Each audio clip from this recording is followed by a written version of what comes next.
সুখবর, দীর্ঘ ১১ বছরের অপেক্ষার অবসান ঘটিয়ে প্রধানমন্ত্রী তারেক রহমানের স্বাক্ষরের মাধ্যমে পুরো দেশে বাস্তবায়ন হতে চলেছে নবম জাতীয় বেতন স্কেল।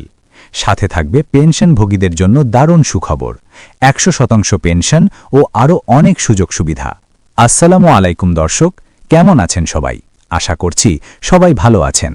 তো দর্শক, নবম পে স্কেল আপডেট জানার আগে অনুরোধ করব চ্যানেলটি সাবস্ক্রাইব করে ভিডিওতে লাইক দিয়ে সাথেই থাকুন। দীর্ঘ প্রতীক্ষা, উৎকণ্ঠা, জল্পনা কল্পনা এবং বহুদিনের আলোচিত এবং কাঙ্ক্ষিত জাতীয় নবম পে স্কেলের গেজেট আগামীকাল আনুষ্ঠানিকভাবে প্রকাশ হতে যাচ্ছে। সরকারি কর্মকর্তা ও কর্মচারীদের জন্য এর চেয়ে বড় সুখবর এই মুহূর্তে আর কিছুই হতে পারে না। অবশেষে দীর্ঘ কয়েক বছরের প্রতীক্ষা এবং নানামুখী আলোচনার পর সরকারি চাকরিজীবীদের জীবনমান উন্নয়নের এই প্রক্রিয়া এখন তার চূড়ান্ত পর্যায়ে পৌঁছেছে। আজকের অত্যন্ত গুরুত্বপূর্ণ এবং উচ্চ পর্যায়ের রুদ্ধদ্বার বৈঠক শেষে আগামীকাল জাতীয় নবম পে স্কেলের গেজেট প্রকাশের সম্ভাবনা এখন শতভাগ নিশ্চিত হয়েছে বলে সরকারের শীর্ষ মহল থেকে ইঙ্গিত দেওয়া হয়েছে। আজ সকাল থেকে শুরু হয়ে দীর্ঘ সময় ধরে চলা এই ম্যারাথন বৈঠকে দেশের সামগ্রিক অর্থনৈতিক বাস্তবতা, কর্মকর্তা ও কর্মচারীদের বর্তমান জীবনযাত্রার ব্যয়, নিত্যপণ্যের ঊর্ধ্বমুখী বাজার পরিস্থিতি এবং রাষ্ট্রের প্রশাসনিক সক্ষমতা নিয়ে অত্যন্ত গভীর ও চুলচেরা বিশ্লেষণ করা হয়েছে। বহু বছর ধরেই সরকারি কর্মকর্তা ও কর্মচারীরা একটি নতুন এবং যুগোপযোগী বেতন কাঠামোর জন্য তীর্থের কাকের মতো অপেক্ষা করে আসছিলেন। বর্তমান সময়ের বাজার পরিস্থিতি, মূল্যস্ফীতি, নিত্য প্রয়োজনীয় পণ্যের লাগামহীন মূল্যবৃদ্ধি, বাসা ভাড়া থেকে শুরু করে যাতায়াত খরচ, চিকিৎসা ব্যয় এবং সন্তানদের শিক্ষা ব্যয়ের যে আকাশচুম্বী অবস্থা, তাতে দৈনন্দিন জীবনের বাড়তি চাপ সামলাতে চাকরিজীবীরা রীতিমতো হিমশিম খাচ্ছিলেন। বিশেষ করে যারা নিচের দিকের গ্রেডে চাকরি করেন, তাদের জন্য মাস শেষে সংসার চালানো এক প্রকার দুঃসাধ্য যুদ্ধে পরিণত হয়েছিল। সেই নির্মম বাস্তবতাকে সামনে রেখেই নতুন জাতীয় নবম পে স্কেলের এই চূড়ান্ত কাঠামো অত্যন্ত বিজ্ঞানসম্মত উপায়ে প্রস্তুত করা হয়েছে বলে বিশ্বস্ত সূত্রে জানা গেছে। নতুন এই বেতন কাঠামোতে শুধু যে মূল বেতন বৃদ্ধি পেয়েছে তা নয়, বরং বিভিন্ন গ্রেড ভিত্তিক বেতন অত্যন্ত সুচারুভাবে পুনর্নির্ধারণ করা হয়েছে। এর পাশাপাশি বার্ষিক ইনক্রিমেন্টের হার বর্তমান মূল্যস্ফীতির সাথে সমন্বয় করে যৌক্তিকভাবে বাড়ানো হয়েছে। বাড়ি ভাড়া ভাতা, যা শহরের জীবনযাপনের একটি বড় অংশ দখল করে নেয়, সেখানেও আনা হয়েছে বাস্তবমুখী পরিবর্তন। চিকিৎসা ভাতা, যাতায়াত ভাতা এবং সন্তানদের শিক্ষা ভাতা সহ অন্যান্য আনুষাঙ্গিক আর্থিক সুবিধাগুলো সম্পূর্ণ নতুনভাবে নির্ধারণ করা হয়েছে। এতে কর্মকর্তা ও কর্মচারীদের সামগ্রিক মাসিক আয়ে এক বিশাল এবং ইতিবাচক পরিবর্তন আসতে যাচ্ছে, যা তাদের জীবনযাত্রার মানকে বহুগুণ উন্নত করবে।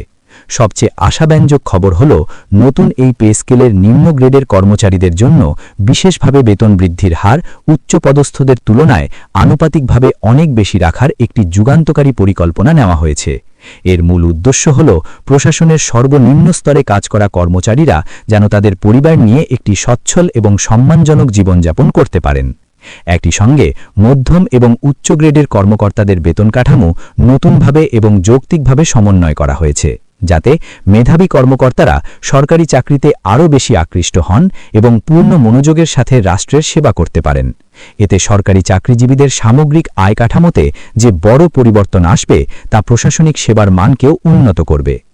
নতুন নবম পে স্কেলে গ্রেড ভিত্তিক বেতন কাঠামো আগের যে কোনো সময়ের চেয়ে আরও অনেক বেশি আধুনিক এবং বাস্তবমুখী করা হয়েছে।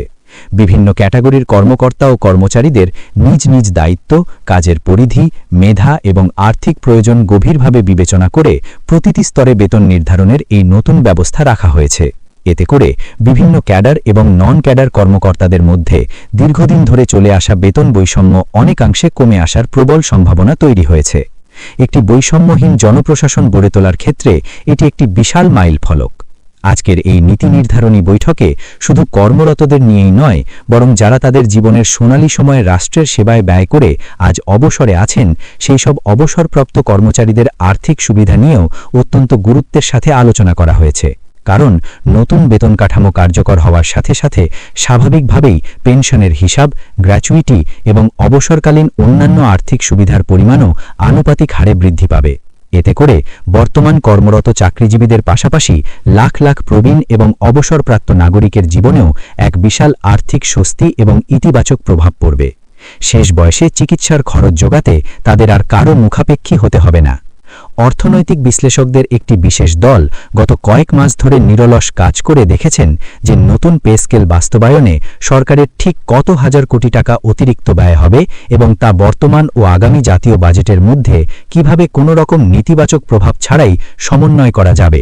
এই সামষ্টিক অর্থনীতির বিষয়গুলো চূড়ান্তভাবে পর্যালোচনা করার পরই গেজেট প্রকাশের এই বিশাল প্রস্তুতি সম্পন্ন করা হয়েছে বলে অর্থ মন্ত্রণালয় থেকে জানা গেছে। সরকার নিশ্চিত করতে চেয়েছে এই বিপুল পরিমাণ অর্থ বাজারে প্রবেশের পর যেন কোনোভাবেই নতুন করে মূল্যস্ফীতি তৈরি না হয় এবং অসাধু ব্যবসায়ীরা যেন এর সুযোগ নিতে না পারে। এজন্য বাজার মনিটরিং ব্যবস্থাও কঠোর করার নির্দেশনা দেওয়া হয়েছে। সরকারি কর্মকর্তা ও কর্মচারীদের বিভিন্ন পেশাভিত্তিক জনসংগঠনগুলোর দীর্ঘদিনের যৌক্তিক দাবি, নিয়মতান্ত্রিক আন্দোলন এবং সরকারের উচ্চ পর্যায়ের সাথে ধারাবাহিক আলোচনা এই নতুন পে স্কেল বাস্তবায়নের ক্ষেত্রে একটি অত্যন্ত গুরুত্বপূর্ণ অনুঘটক হিসাবে ভূমিকা রেখেছে।